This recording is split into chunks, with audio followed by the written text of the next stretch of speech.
Well, a short meeting this afternoon, but I think an important meeting. We'll be letting you know. It was largely about process, but I think it was an extremely important point to be made on the process and how the negotiations are going to move forward in future. We'll make sure that everyone gets a copy of the letter that we delivered to the governor. And the process is going to be this, that we propose that we meet extensively over the 10 days. We're going to have to still continue meetings at a couple different levels, leadership as well as individual bills. We said that in order for the meetings to be productive, all the sides must agree to exchange comprehensive offers of both their revenues and their expenditures. And the offers must delineate between revenues and expenditures. The expenditure changes must be outlined and detailed for each budget bill and the tax bill. So these will be by area with the expenditure reductions. And then as well as the other side needs to be detailed. And then in the spirit of compromise, the and so that we could have an example for the governor, the Republican caucuses have agreed to go first, and we'll be offering that tomorrow afternoon, 1 o'clock. And then as well, we will continue the discussions, as I said, commissioners, chairs, in individual discussions with the bills. But this will be working towards getting that global agreement in each budget area. Yeah. Questions? What exactly are you offering tomorrow? A comprehensive proposal? It's turning the sheet from this to this. Instead of some words and paper, it's going to be a spreadsheet. Yes. It's going to include the revenue, the spending, the detail on where those subject areas would be spent. Again, from a standpoint of offering, what we have already offered in compromise language, putting that also so it'll show where we were, where we started, and where there's been an increase in spending on our side, meeting the governor's budget target. So it will be a comprehensive spreadsheet as well as some of the policy things, as the majority leader said, will still continue to be met and talked about amongst the commissioners, members of those issue areas as well. Is this the entire budget tomorrow you're offering, or just part of it?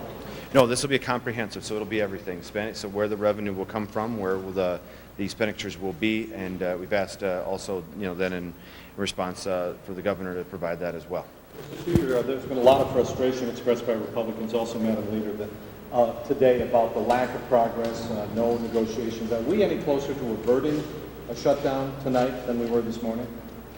Well, I mean, from my perspective, I won't speak on behalf of the majority leader, but I think so. I mean, I think again, taking this to a spreadsheet, so we have concrete offers where the voters in Minnesota, the taxpayers in Minnesota can see what's being spent on both sides. I think it was a very productive meeting with the governor. Look from the standpoint of we're going to exchange those comprehensive offers. You'll see our priorities, we'll see his priorities. We'll then be able to look at where the money that we have. Again, one of the sticking points, I can tell you're going to ask it, Pat, is will we be voting for a tax increase? No, that's not. We're not going to vote for a tax increase. But where those priorities are within the budget absolutely will be discussed.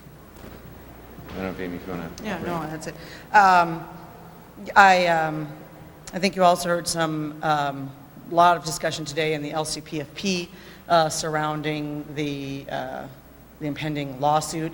You heard a lot of concerns. You heard a lot of talk about what's important, what's not important. But overall, what we were saying is shutdowns unnecessary, tax increases unnecessary as well. We have our job is to come here and get our budget done. And so that with this meeting this afternoon, I think it's really just about both sides putting the cards on the table, full offer, just all open, transparent for everyone to look at, and then agree, disagree, and we can start working towards a solution. Madam Leader, do you believe that a judge can compel you guys to take part in mediation, as the governor is indicating in his court papers today? Do you think that's... I don't know. That's a question, I guess, for the lawyers, Tim. What we're working on in there is true mediation, and I think that this proposal and process is an important one, and will get us very far down the road to finding that solution. Did you talk about shutdown preparations in the meeting? No, we had really, Commissioner Showalter had come into the LCPFP and answered a lot of questions in regard to shutdown, and so that was not discussed. That discussion took place at the commission. Just to be clear, then, this document that you're going to give the governor tomorrow, this is going to lay out essentially the budget offer you've already made, or is this going to be a new offer with different numbers, different total revenue figure, anything like that? Well, I guess you'll have to see tomorrow at 1 o'clock, but it's going to look different than anything you've seen. So it's not going to be letters. It's not going to be, it's going to be, comprehensive, budget area by budget area on a spreadsheet, both sides of the ledger, and that's what's going to be, I think, different, and I think an important difference. You said you gave him the proposal to do this. Did he agree to do it? Yeah. Well, you should ask him. Yeah. But you're going in tomorrow with the assumption that you're on the same page, literally. Literally. That'll be important. We've made a promise not to characterize each other's agreements or disagreements in the meeting, so I think the governor will come out afterwards and you can ask him, but from our standpoint, we thought it was productive and we thought it was a very good process to go forward with. I was wanting to ask you about you, not both of you, but you and some others had news conference complaining about the time spent, that the governor spent on shutdown, including being more than spent on budget, more than Viking Stadium. And you had a meeting that was as long as his Vikings meeting. Why, and it's all about shutdown, and you plan to continue it, you said. Aren't you spending time on shutdown just like he is?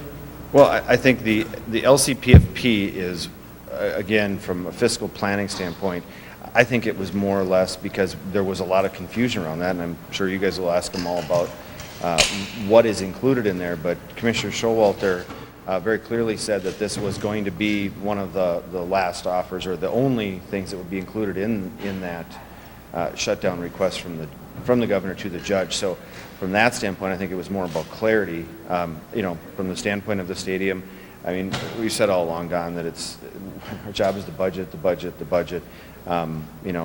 the governor decides to have a meeting on that, that's his choice, but that's not our choice. What are your shutdown plans in the legislature? I understand the plan now is to keep the legislature staff functioning for at least 2 months after July 1st. I think it varies from House to Senate. I think there's a bit of a different plan. It doesn't involve additional appropriations at this point. It would be just carry forward money. And it would be a significantly, for the Senate, potentially reduced staffing levels as well as potentially for senators. So we're just firming up those plans, but you'll definitely see reductions based on just trying to have that carry forward money for as it kind of use the carry forward money and keep the Senate operational for as long as we can, but could very likely involve reduced staffing as well as. A lot of similar, we've got to be prepared for it if it shuts down, if it does, government does shut down, but we're keeping our focus on finishing the budget, and we will have the preparations in order or prepared, but again, we're focused more on getting the budget balanced, getting this done before any kind of July deadline. We think it's possible. We think it's actually something that the taxpayers, that voters of the state expect from us. So we'll make the necessary plans and when we get to there, but that's not our focus. Our focus right now is getting a negotiated deal done with the governor. Are you asking the governor to call a special session immediately, right away, do it on Monday, or aren't you talking about that? I mean, we've said, we put together a schedule, not too long ago that had that planned out, a calendar that had that plan in there. We believe that, we've got nearly 50% of the budget that could be voted on from at least from a fiscal standpoint. We've met the governor's number. We've suggested that we come back, take that off the table, then go back for the other 52, 48%, whatever it is. So from that standpoint, yeah, I think we could do that and get that out of the way. And be done with that portion of the budget, but the governor has said, and it's his purview, it's at his call to call us back in a special session, but we think those could be negotiated and passed, and then if we adjourned again and then came back for the next one and the next one, if that process, any process beats what the pending shutdown. Do you expect the legislature or legislators to get involved in the shutdown court case? I don't, but there's 201 type A personalities out there, so. But as caucuses, you don't anticipate getting involved anymore? Well, I think we're certainly an interested party. Obviously, we're going to have to follow what goes on. But I think there's a lot of different options there, and so it's, a fairly broad question, Don. Are those options what the Rules Committee will talk about tomorrow? I think the Rules Committee will talk about being just an interested party, having a seat at the table, and make sure that we're kept apprised of court proceedings, kept apprised of dates, and I think that's what the intention is with the Rules Committee tomorrow. Not for input, just to get information from the courts. Well, information, but a seat at the table. I mean, I guess it's sort of a reserving the opportunity.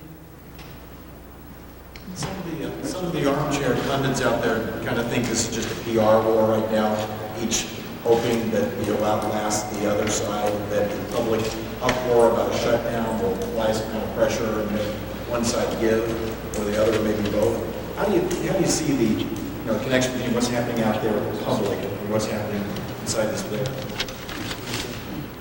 Well, from my perspective, I would say that this isn't about PR. It's not about who wins or loses. It's about balancing the budget, on behalf of the taxpayers of the state. This is our job. It's to get the budget balanced, do it in a timely manner, from our perspective, without a tax increase, making Minnesota the number 2 highest tax state in the country.